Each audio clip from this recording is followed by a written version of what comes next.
আসসালামু আলাইকুম বন্ধুরা, আমি বড় হয়ে একজন শেফ হতে চাই। প্লিজ আপনারা আমার জন্য দোয়া করবেন। হাই বন্ধুরা, কেমন আছো?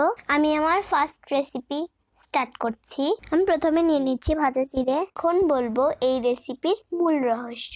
এবার নিয়ে নিচ্ছি চাল ভাজি, তারপরে নিয়ে নিচ্ছি মুড়ি। আমার দাদু একজন ডক্টর, আমি আমার দাদুকে খুব ভালোবাসি। নিয়ে নিচ্ছি চানাচুর, তারপরে নিয়ে নিচ্ছি শসা কুচি, তারপরে নিয়ে নিচ্ছি টমেটো কুচি, তারপরে নিয়ে নিচ্ছি গাজর কুচি, তারপরে নিয়ে নিচ্ছি ছোলা। হঠাৎ দাদু আমাকে বললেন নিয়ে নিচ্ছি পেঁয়াজ কুচি, মরিচ কুচি, সরিষার তেল, নিয়ে নিচ্ছি ঝালমুড়ির মশলা। আমি সবগুলোকে মিক্স করে নিচ্ছি।